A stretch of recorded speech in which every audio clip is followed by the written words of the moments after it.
Today's episode of the GoldCast is sponsored by the fear and loathing of the offseason. Man, Ray, it's already beginning. Of course, with one of our rookies. This is just the fear and loathing, trouble in paradise with our 49er players, which we're going to talk about right now. But before we get into that, Raymond, why don't you let them know where can they find us? You can find us on Facebook.com/The GoldCast. You can also follow us on Twitter and Instagram at The GoldCast. On Twitter, it's at The GoldCast_. You can also subscribe to us via iTunes, YouTube, and Stitcher, all under the same moniker of The GoldCast. Like, comment, subscribe. We'd love to hear from everybody, and we always do our best to comment back. Unless you're a dick, then we won't say anything. Don't be a dick. 2018.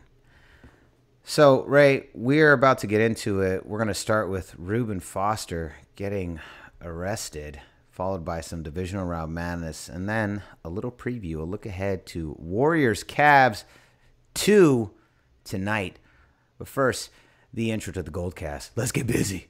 San Francisco, are you ready? This is the GoldCast.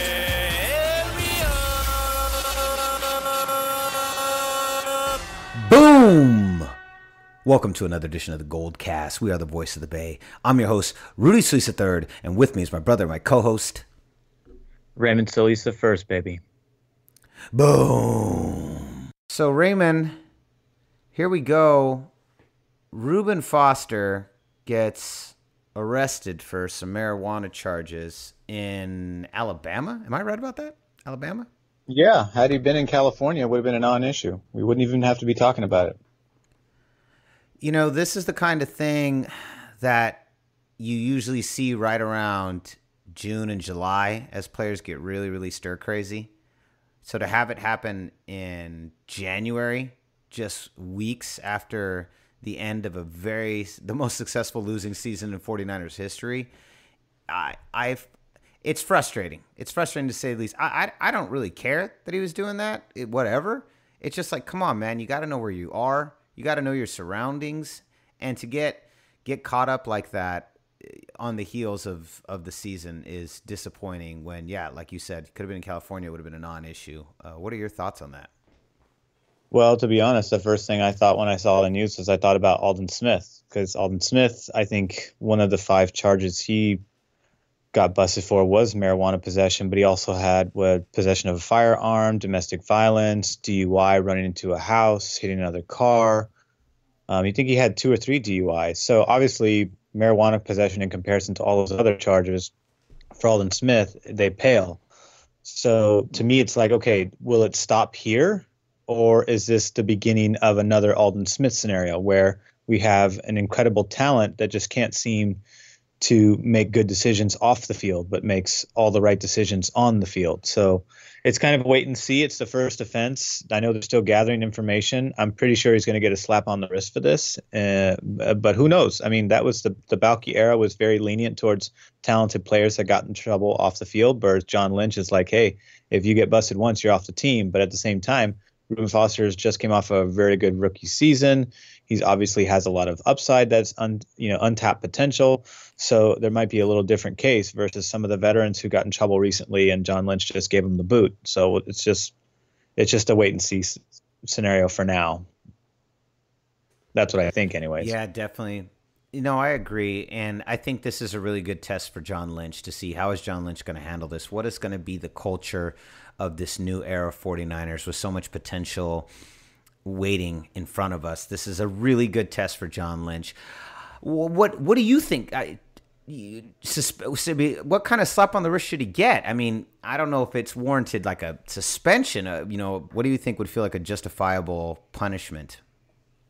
Well, the NFL has their own set of rules. So if something like this was to happen, NFL would typically, give you a fine and or suspension depending on the severity of it. So I don't know if the NFL will still answer this because it was like, I don't know what the rules apply. Like if a team is, it's off season for the Niners and it didn't happen like during a game or during the regular season. So I don't know if the NFL is even going to get involved, but every team has the arbitrary right to enforce their own, code of conduct punishments to things like this. So, and every team is very different. So it depends. Some teams are lenient. Some teams are very strict.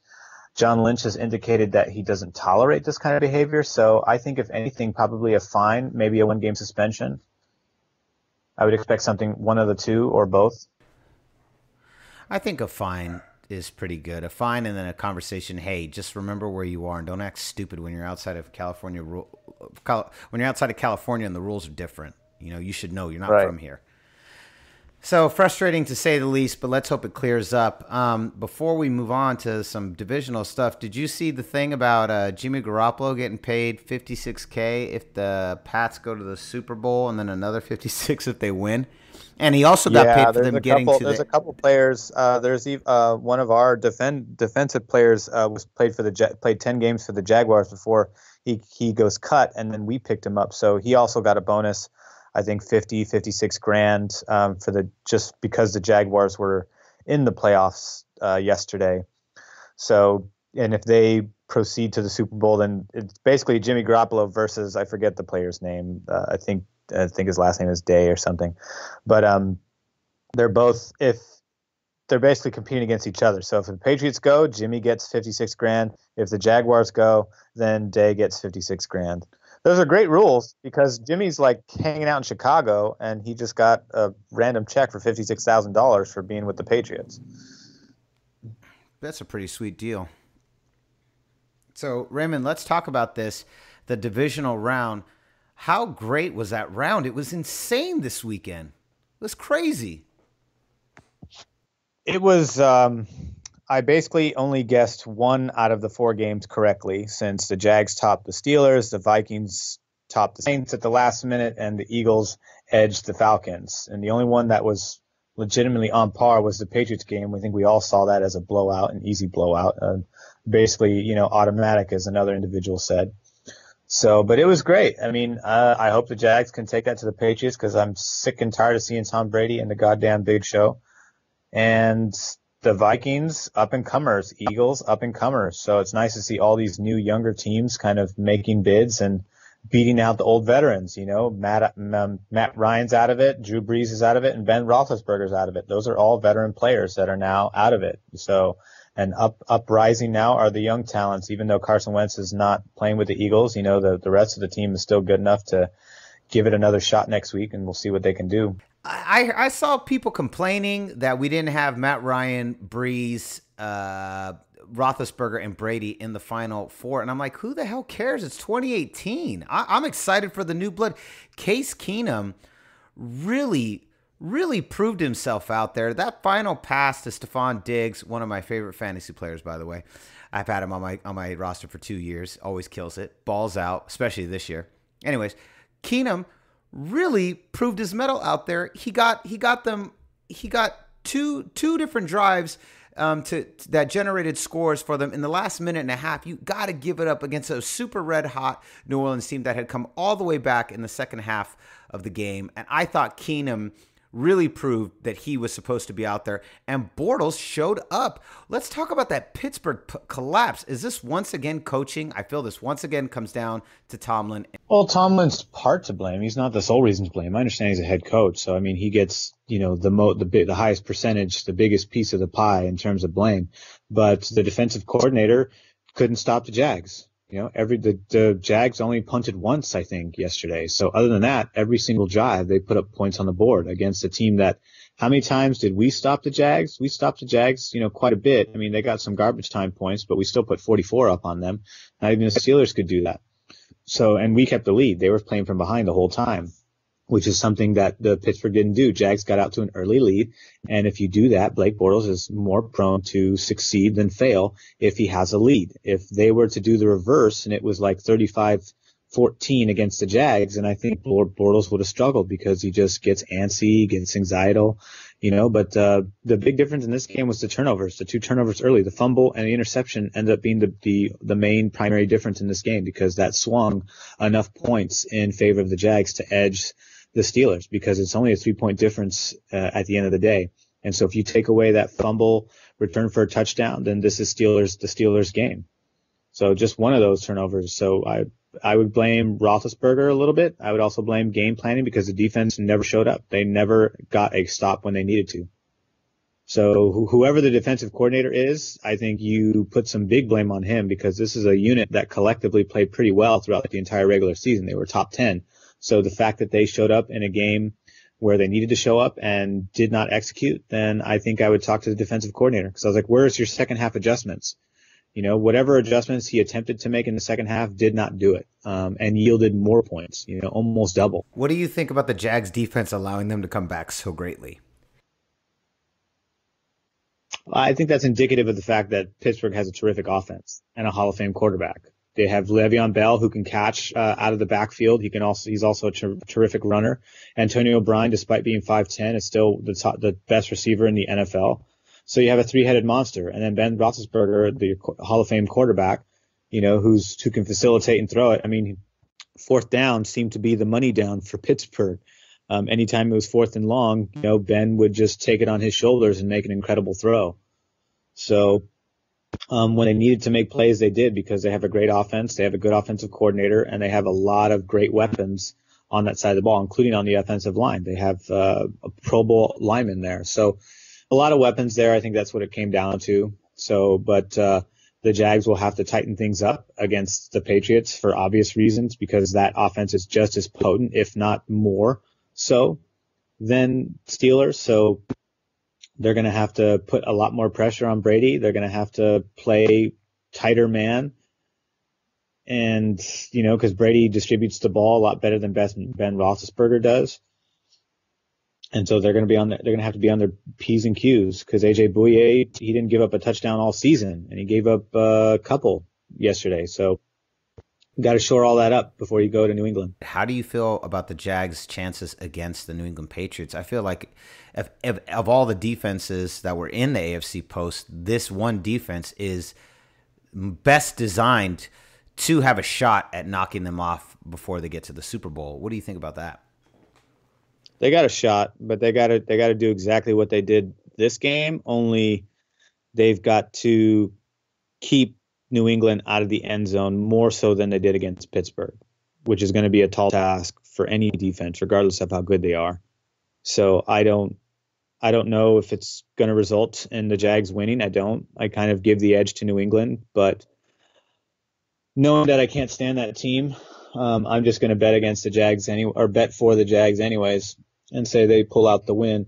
But in order to do that, they're going to have to do exactly what they did this game. They're going to have to get out to an early lead and then force New England to play from behind. Even though Brady is comfortable doing that, as was Ben Roethlisberger, it's still a better position to be at versus playing from behind against New England because that's not the Jags' strength and that's not Bortles' strength. And as long as he can do that, I think he'll be fine. And Fournette's got to have a big game too, just like he did today. He had a great game. He had played a great game today. He was terrific. I almost thought he was going to get injured and get pulled out of the game, but he came back in there. So, kudos to him, showing a little bit of fortitude there and some backbone in a crucial game. So he's going to have to do it again. Yeah, it's going to be an interesting game. Definitely far more interesting now that we've seen what they did against Pittsburgh. And now I'm really, really interested and excited for that game. And I like everyone who doesn't live in New England, I think we're all hoping for a Jaguars upset. New England is coming out at 9.5-point favorites. Can you believe it? Of course they are. Does that feel realistic to you? 9.5 points? Yeah. I mean, yeah, I'd say that. Might be a little bit of a stretch since the Jags just put up 45. They put up 10 more points than New England did the same weekend. So I think 5 or 7 would be more realistic. Yeah, versus 9. So let's move over to the NFC side. Falcons lose. I mean, Philly was hot from the get-go, but they kept it low scoring, ugly game. I mean, this was, nasty defense. This is the kind of scoring you would see versus the Harbaugh-Carroll Niners Seahawks days, 15-10. Kind of sad to see Matt Ryan's team fall. I think you and I both have a soft spot for Matt Ryan and the Atlanta Falcons, but it was just not their day. Philly showed up. What are your thoughts on Philly, man? That defense came to play. They're great. I mean, seeing them and the Vikings go at it's going to be tremendous because I think both defenses are pretty pretty even in terms of talent and depth and execution. So, but I think the Vikings are just a little bit more complete. We'll have to see if Andrew Sandejo passes concussion protocol from that mean hit he took from Michael Thomas. If he does, then that'll be good. If he doesn't, then that gives some swing back into the Eagles' favor. But I just don't trust Nick Foles against that defense. So if I was a betting man, I'd take Minnesota in that game. Well, now you have the number 1 defense versus the number 2 defense. Case Keenum, the final ending, the play everyone's been talking about. I thought that ending, the final minute and a half of New Orleans at Minnesota was insane. Was totally nuts, man.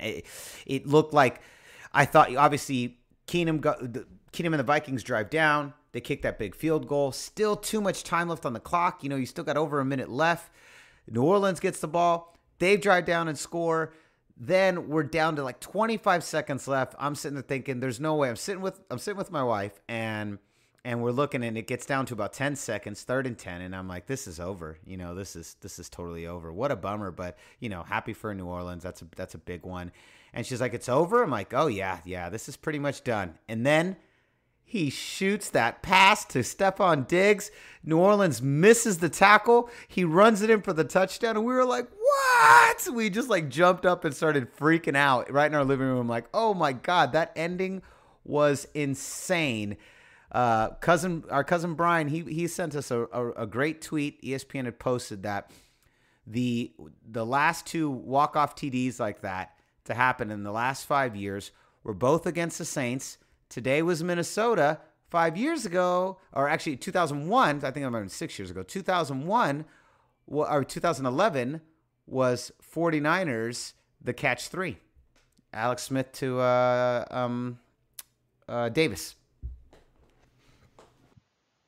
Yeah, and here's the great thing is that Drew, you can always feel confident about your chances in a game with Drew Brees, but I would never feel confident against a Saints defense in a crucial moment like that, because they just, even though their defense is better this year and they've got a rookie of the year candidate, they've got a great pass rusher, they've got some good players back in the secondary, but I thought of Alex Smith in that same moment. I was just like, oh wow. I was like, once again, the Saints defense, regardless of what era, just can't seem to come up with a big stop when they need to, even though Drew Brees does everything possible on his end, the other side of the ball just always seems to fail him. Yeah. The defense was basically what had been retooled, and it was revitalized by their rookie cornerbacks, and it was their cornerbacks that failed in that moment. I get the intention of the hit, and then, spur of the moment, we're dealing with milliseconds. I can't say that he was wrong for the way he approached that tackle, but of course there's a part of me that's going, wrap, man, put your arms out, grab the legs, and this is done. You're going for this like big shoulder hit when all you have to do is open your arms and wrap, and it's a wrap. Then they're forced to kick a field goal, and the chances are much lower than what happened. But a really great finish. I was hearing this, Bill Simmons brought this up, and I thought this was a really good point, that when you have a tortured franchise that's on the road to getting to the Super Bowl, they always kind of need that big miracle play, and you see it in all different sports, like the tortured franchise who's trying to get over the hump, and they're in the postseason, and then there's like that big miracle play. And that's the play you go, man, that's when everything changed. The catch for the 49ers is a big one. And they're calling it the miracle in Minnesota. And I have to agree. I really agree with that sentiment that I think if Minnesota goes, that's the play. That's the moment where they went from the tortured franchise to the road to the ring. And I think that was it for them. What do you think about that? I feel like if I'm from Minnesota, that's the moment, man. And if this is going to happen for them, it begins right there. That's their version of the catch. It depends. If they win next week, then yeah, which I think they will.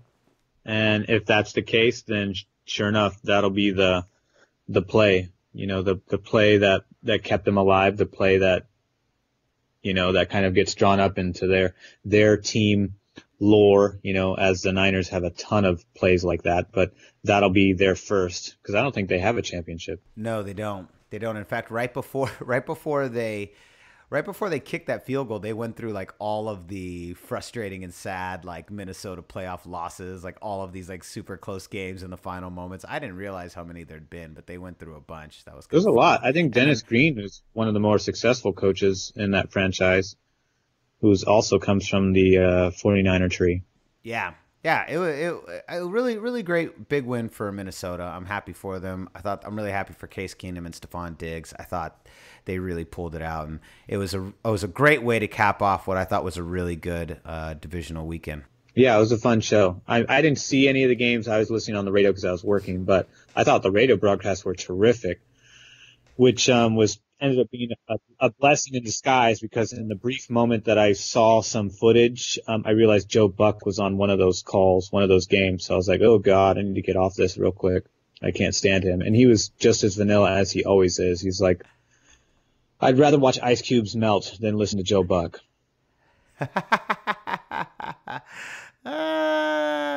Trolling. He be trolling. Raymond, so final topic of the day. Warriors at Cavs part 2. This is the game we've been waiting for. Everyone's here. Little Isaiah Thomas, LeBron James, Kevin Love. On our side, Kevin Durant, Steph Curry, Draymond Green, Klay Thompson. Everyone's here, man. So this is both teams fully loaded. What do you expect to see from tonight's game? I think it's going to be very competitive. I don't have any doubt that both teams aren't going to show up because this is a possible finals championship preview. What are your thoughts on this game tonight? Yeah, I think the Cavs are going to show up because they lost 3. They dropped 7 of their last 10. They're in third place in their division. They're 7 behind the Celtics. So they have a lot more to play for, whereas the Warriors are just trying to keep pace, stay on top of their division. They had a really sloppy game in the latter half against the Raptors, but luckily they came out on top.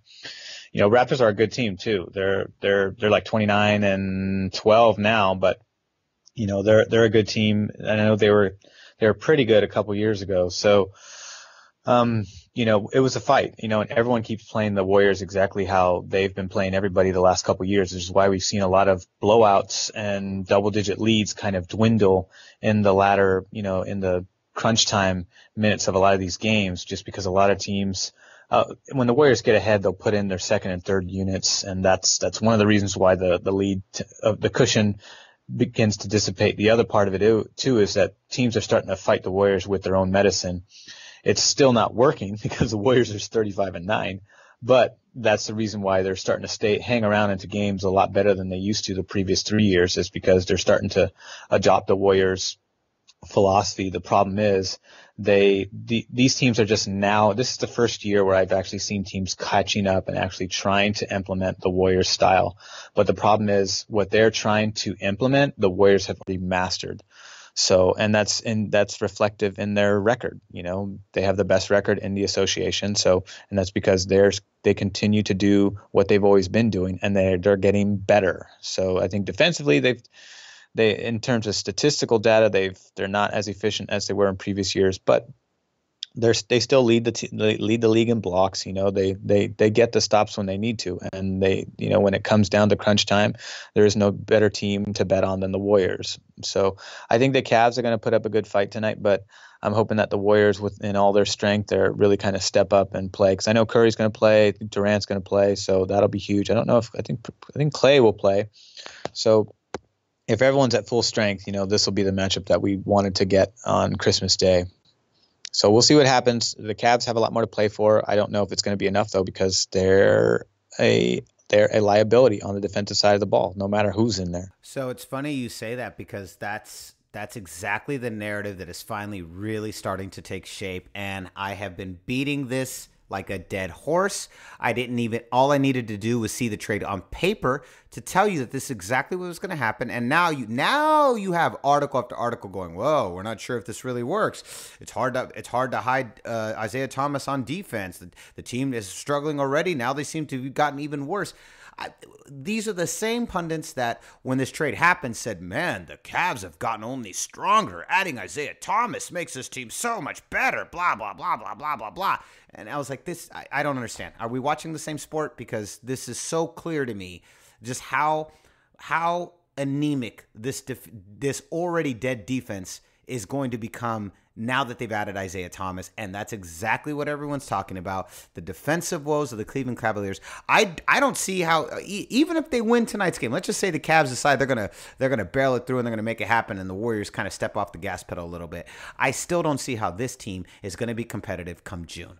I don't see it. I don't even know if they're going to make June. Let's put it that way. They've had a lot of ups and downs, and they seem to really pull it together when it's time for the post. But they're in third place. I don't remember a time in the last 4 years where they've dropped to third place. Do you? Not off the top of my head, but then again, I could care less about the Cavs. Ray, who do you think wins tonight? Warriors are 6-point favorites in Vegas. I'm going to take Warriors at 12. Warriors by 12. I like it. I think they win 2. I'm going to say Warriors by 6. I'm going to go with the Vegas odds on this one. I'm going to say I think they stay right at 6. We're going to find out. I'm really looking forward to that game. Should be a good game. It's nice to have a big game on Monday now that Monday Night Football is gone. Raymond, before we leave, why don't you let them know where can they find you? You can find me on Twitter at Ray Solis, and you can also follow me on Instagram at Ray Solis1. Yeah. You can find me, Rudy Solis, on Instagram and Twitter at Rudy Solis 3, and on Rudy Solis 3RD on Twitter. On Instagram, Rudy Solis 3. So concludes another edition of the GoldCast. We are the voice of the Bay. I'm your host, Rudy Solis III, and with me is my brother, my co-host, Raymond Solis the first, baby. Boom. We'll see you next time. Same GoldCast time. Same GoldCast channel. This is the GoldCast.